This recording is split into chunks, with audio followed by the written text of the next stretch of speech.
Welcome to my YouTube channel crazy designs. आज के इस फोटोशॉप ट्यूटोरियल में हम सीखेंगे हम कैसे अपने किसी टेक्स्ट पर इस तरह का कूल टेक्स्ट इफेक्ट अप्लाई कर सकते हैं। तो हमने ये कैसे अप्लाई किया है, चलिए शुरू करते हैं। सबसे पहले आप अपना एक न्यू डॉक्यूमेंट क्रिएट कर लीजिए जिस भी साइज़ का आप बनाना चाहते हैं। हम यहाँ से जाएंगे फाइल में और न्यू पे क्लिक करेंगे। मैं यहाँ 920x1080 का एक डॉक्यूमेंट क्रिएट कर रहा हूँ और इसकी रेजोल्यूशन में 72 रखूँगा। यहाँ से आप इसका कलर चूज़ कर सकते हैं, मैं यहाँ से ब्लैक ही रखूँगा और यहाँ से ओके करने के बाद क्रिएट पे क्लिक कर दीजिए। ये देखिए आपका न्यू डॉक्यूमेंट क्रिएट हो चुका है। कंट्रोल 0 प्रेस करते हैं, इसे फिट टू स्क्रीन देखेंगे। नेक्स्ट स्टेप में आप अपने कीबोर्ड से टी प्रेस कीजिए, हमें टाइप टूल सेलेक्ट करना है। आप यहाँ से भी कर सकते हैं। टाइप टूल सेलेक्ट करने के बाद टॉप पे इसकी कुछ प्रॉपर्टीज़ हैं, यहाँ से आप इसका फ़ॉन्ट चेंज कर सकते हैं, जो भी आप फ़ॉन्ट रखना चाहिए रख लीजिए। इसका साइज़ मैं यहाँ पे फ़िलहाल 200 टाइप कर देता हूँ, बाद में हम इसको कम या ज़्यादा भी कर सकते हैं। यहाँ से हम इसका कलर चेंज करेंगे, मैं यहाँ से वाइट चूज़ करूँगा, इसके बाद आप यहाँ से ओके कर दीजिए। अब आप कहीं भी क्लिक कीजिए और जो भी टाइप करना चाहते हैं कर लीजिए। मैं यहाँ पे कूल टेक्स्ट टाइप कर देता हूँ और इसके बाद आप यहाँ से ओके कर दीजिए। मूव टूल सेलेक्ट करेंगे, इसके बाद हम यहाँ से करैक्टर पैनल को ओपन कर लेते हैं। मुझे इसके साइज़ को थोड़ा सा और इंक्रीज़ करना है, मैं यहाँ पे 250 के आसपास देता हूँ और यहाँ से एंटर कर देंगे। यहाँ से मैं कैप सॉल्व भी कर देता हूँ, मुझे ये कैप सॉल्व में चाहिए और इसको हम यहाँ से सेंट्रलाइज कर देंगे ड्रैग करते हुए। करैक्टर पैनल को फिलहाल के लिए हम यहाँ से बंद कर देते हैं। अब हम इसी लेयर पर राइट क्लिक करेंगे और इसे कन्वर्ट टू स्मार्ट ऑब्जेक्ट बना देंगे। स्मार्ट ऑब्जेक्ट बनाने के बाद कंट्रोल J प्रेस कीजिए और इसी लेयर की एक और कॉपी बना लीजिए। इस कॉपी का मैं नाम चेंज कर देता हूँ, इसका मैं नाम स्ट्रोक रख देता हूँ और इसके बाद एंटर कर देंगे। अब हम इस ब्लैंक स्पेस पर डबल क्लिक करेंगे और यहाँ से आ जाएंगे लेयर स्टाइल में। यहाँ आने के बाद आप यहाँ से देख सकते हैं फिल ओपेसिटी के इस स्लाइडर को मैं लेफ्ट की तरफ ले जाता हूँ, इसको 0 कर देंगे, इसकी फिल हमें 0 करनी है और यहाँ से हम यूज़ करेंगे स्ट्रोक। स्ट्रोक यूज़ करने के बाद हम इसकी स्ट्रोक को 4 to 5 रखेंगे, मैं फिलहाल इसकी 5 रख रहा हूँ। इसके बाद आप यहाँ से ओके कर दीजिए। अब आप मूव टूल सेलेक्ट रखते हुए इसको ड्रैग करते हुए ये देखिए नीचे ले आइए। ऑलमोस्ट मैं यहाँ रखूँगा इसको। आप अपने कीबोर्ड की मदद से भी इसको नीचे ला सकते हैं, ये देखिए एरो की मदद से मैं इसको नीचे लेके आ रहा हूँ। मैं इसको यहाँ रखता हूँ। यहाँ रखने के बाद कंट्रोल J प्रेस कीजिए और इसी लेयर की एक और कॉपी बना लीजिए। इस वाली कॉपी को हम ऊपर की तरफ लेके जाएंगे, ये देखिए मैं इसको ऑलमोस्ट यहाँ पर रखता हूँ इस तरह से। ये रखने के बाद आप इन दोनों लेयर्स को सिलेक्ट कर लीजिए शिफ्ट प्रेस करते हुए और कंट्रोल G प्रेस कीजिए, अपने कीबोर्ड से इनका एक ग्रुप बना लीजिए। ग्रुप बनाने के बाद हम यहाँ से लेयर मास्क ऐड करेंगे, ये देखिए लेयर मास्क ऐड हो चुका है। अब हम अपने कीबोर्ड से B प्रेस करेंगे, हमें ब्रश टूल सेलेक्ट करना है। आपकी ओपेसिटी एंड फ्लो 100% होना चाहिए, आपकी हार्डनेस यहाँ पे 0 होनी चाहिए। फोरग्राउंड कलर हम ब्लैक रखेंगे और ये देखिए हम यहाँ पे मास्किंग करेंगे इस सेंटर एरिया में, इस तरह से मास्किंग करते जाइए। देखिए एजेस पे भी इस तरह करेंगे।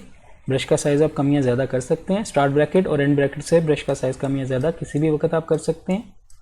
तो देखिए इस तरह से आप पेंट करते जाइए और इस वाले पार्ट को हम इस तरह से मास्क कर देंगे।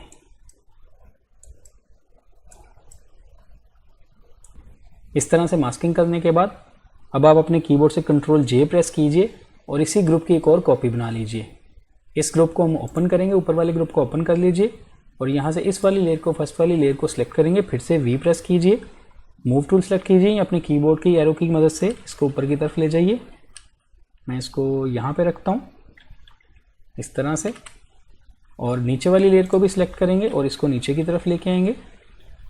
मैं इसको यहाँ पे एडजस्ट करता हूँ, यहाँ पर इस तरह से एडजस्ट करने के बाद इस बार हम इस वाले ग्रुप को सिलेक्ट करेंगे और फिर से B प्रेस करेंगे, ब्रश टूल सेलेक्ट करेंगे और इस बार हमें मास्किंग करना है यहाँ इन एजेस पे।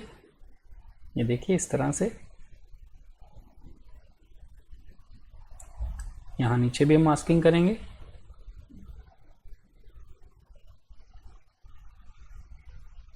ये देखिए अगर आपकी मास्किंग ज़्यादा हो जाए, जैसे कि ये देखिए मेरी इस एरिया पे भी हो गई है, तो इसमें इतना मसला नहीं है। आप अपने कीबोर्ड से एक्सप्रेस कीजिए, आपका फोरग्राउंड कलर वाइट हो जाएगा। आप फिर से ये देखिए मास्किंग कर दीजिएगा, ये आपका वापस आ जाएगा एरिया। फिर से एक्सप्रेस करते हैं और यहाँ से मैं इसको फिर से मास्क कर दूंगा। ये देखिए इस तरह से मास्किंग कर देंगे। ये मास्किंग करने के बाद आप इन दोनों ग्रुप्स को सिलेक्ट कर लीजिए शिफ्ट प्रेस करते हुए और कंट्रोल G प्रेस करेंगे फिर से और इनका एक ग्रुप बना लेंगे। ग्रुप बनाने के बाद हम यहाँ से जाएंगे FX में और यूज़ करेंगे ग्रेडियंट ओवरले। यहाँ आने के बाद आप इस ग्रेडियंट की बार पर क्लिक कीजिए।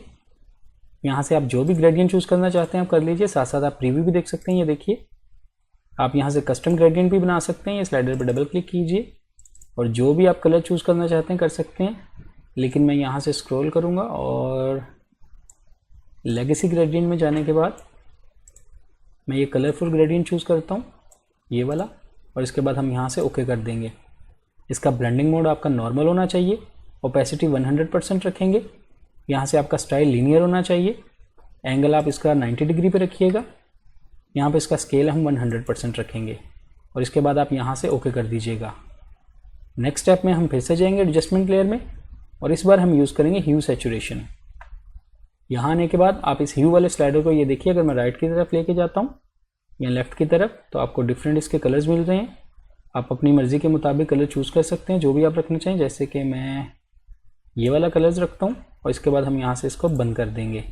लास्ट स्टेप में हम अपने इस टेक्स्ट को चेंज करेंगे। ये वाली जो लेयर है मैंने ये इसको स्मार्ट ऑब्जेक्ट बनाया था। ये देखिए इस वाली लेयर को स्मार्ट ऑब्जेक्ट बनाने के बाद इसी की मैंने कॉपीज़ बनाई थी। स्मार्ट ऑब्जेक्ट का यही फ़ायदा होता है, अगर हम किसी एक लेयर में चेंज करेंगे तो वो बाकी में भी चेंजेस होंगी। जैसे कि इस लेयर पे मैं डबल क्लिक करता हूँ और यहाँ से हम आ जाएंगे स्मार्ट ऑब्जेक्ट में, टी प्रेस करेंगे, टाइप टूल सेलेक्ट करना है और डबल क्लिक करने के बाद यहाँ से मैं टाइप कर देता हूँ अमेजिंग। आप जो भी टाइप करना चाहते हैं हम कर सकते हैं और यहाँ से ओके कर दीजिए। चेंजेस करने के बाद हमें इसको सेव करना है, कंट्रोल एस प्रेस कीजिए और इसको सेव कर दीजिए और इस वाले डॉक्यूमेंट को यहाँ से बंद कर दूंगा। ये देखिए हम मेन डॉक्यूमेंट में वापस आ गए हैं। मैंने एक में चेंजेस की थी, चूँकि ये इसी की कॉपीज़ हैं तो वो सब में चेंजेस हो चुकी हैं। इस तरह आप आसानी से स्मार्ट ऑब्जेक्ट की मदद से तमाम लेयर्स में चेंजेस कर सकते हैं। अब आप देख सकते हैं हमारा टेक्स्ट इफेक्ट कंप्लीट हो चुका है। ये देखिए इस तरह इन सेटिंग्स पे अमल करते हुए आप भी बहुत आसानी से इस तरह के इफेक्ट को अप्लाई कर सकते हैं। आई होप आपको आज का ये ट्यूटोरियल अच्छा लगा होगा। वीडियो पसंद आई तो लाइक कीजिए, मेरे चैनल को सब्सक्राइब कीजिएगा।